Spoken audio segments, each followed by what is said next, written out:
Olá a todos! Bem-vindos ao programa Curiosidades Bíblicas. Conto contigo para que juntos nós possamos desvendar mistérios, questões e curiosidades relacionadas com a Bíblia. Vamos lá?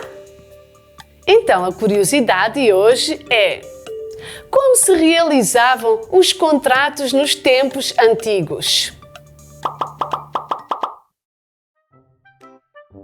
Vamos ver? Bem, hoje nós vamos desvendar essa curiosidade bíblica. Na verdade, nos tempos atuais, quando nós queremos registar um contrato, nós vamos ao notário, ao cartório, queremos fazer algum registro, autentificar algum papel assinado e carimbado. Mas antigamente não existia o notário e o cartório. Então, como é que eles autentificavam os contratos? Nós podemos encontrar em Ruth, no capítulo 4, versículos 7 e 8, o seguinte texto: Havia, pois, já de muito tempo este costume em Israel, quanto à remissão e contrato, para confirmar todo o negócio. O homem descalçava o sapato e o dava ao seu próximo, e isto era por testemunho em Israel. Disse, pois, o remidor a Boaz: Toma para ti, e descalçou o sapato. Vejam que engraçado. Antigamente se fazia assim. Era uma marca, era um sinal, uma confirmação daquele contrato, daquela aliança, daquele negócio. O homem descalçava o sapato e trocavam o sapato. Então, aqui Boaz, nesta reunião com o seu remidor e os anciãos do povo, em que ele pretendia casar com Ruth, houve esta troca de sapatos que era a confirmação do contrato naquela altura, nos tempos antigos. Também podemos encontrar em Gênesis 24, havia outra forma de confirmar, de selar os contratos, ou seja, aquela situação, aquela aliança, aquele negócio, que diz assim: E disse Abraão ao seu servo, o mais velho da casa, que tinha o governo sobre tudo o que possuía: Põe agora a tua mão debaixo da minha coxa, para que eu te faça jurar pelo Senhor Deus dos céus e Deus da terra, que não tomarás para meu filho mulher das filhas dos cananeus, no meio dos quais eu habito. Mas irás à minha terra e à minha parentela, e dali tomarás mulher para o meu filho Isaque.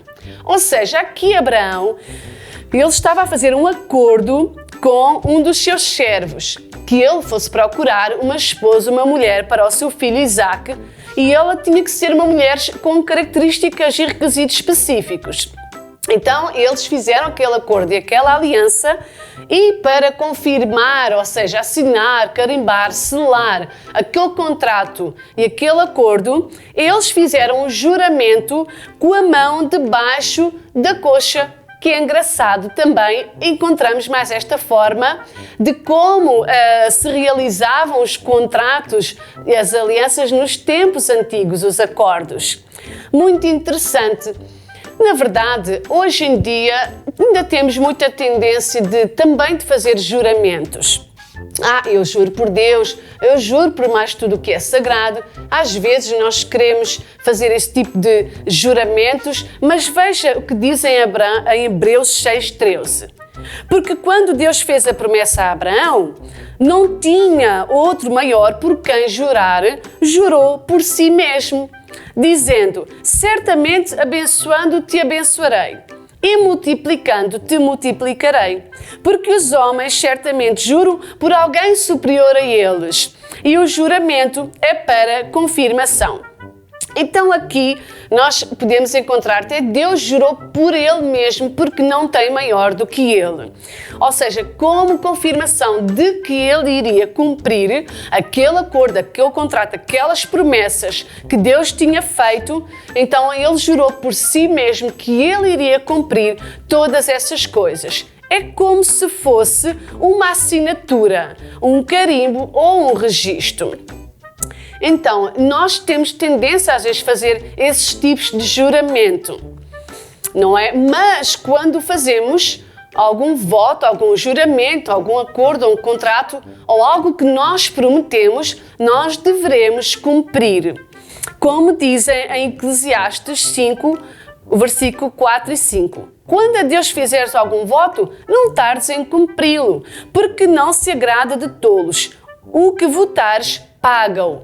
Melhor é não votares do que votares e não cumprires. Então, quando nós fazemos algum acordo, algum contrato, algum juramento, algum voto, quer seja Deus ou para com o nosso próximo, nós devemos cumprir.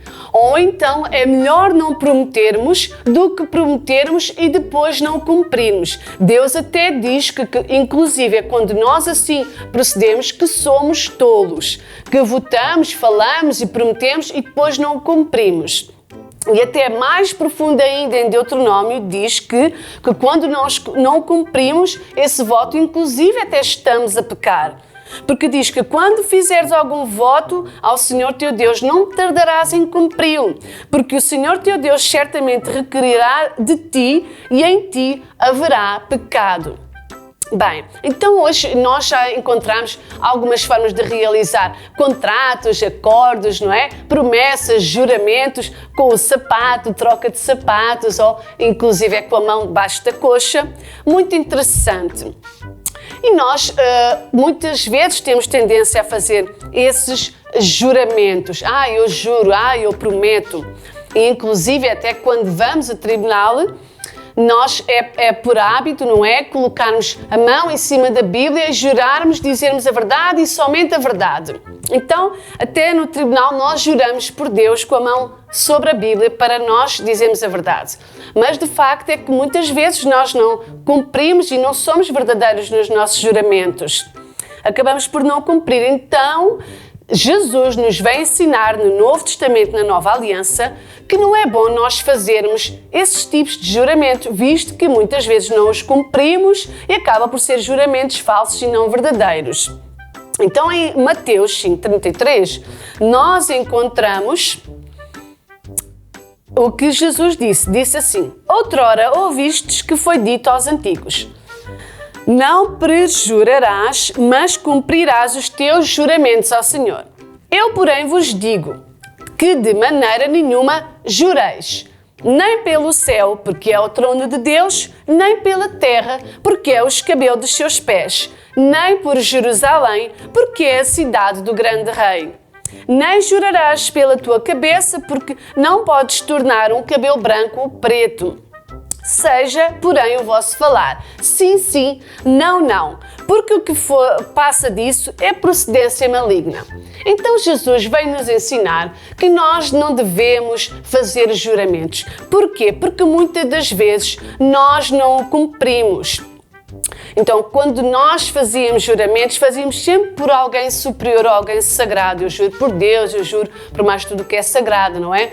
Mas, de facto, na verdade, muitas vezes acabaríamos por não cumprir. Então, Jesus nos veio advertir, ensinar que é melhor não votarmos, que é melhor não jurarmos, do que depois votarmos, jurarmos e não pagarmos. Estaremos em pecado.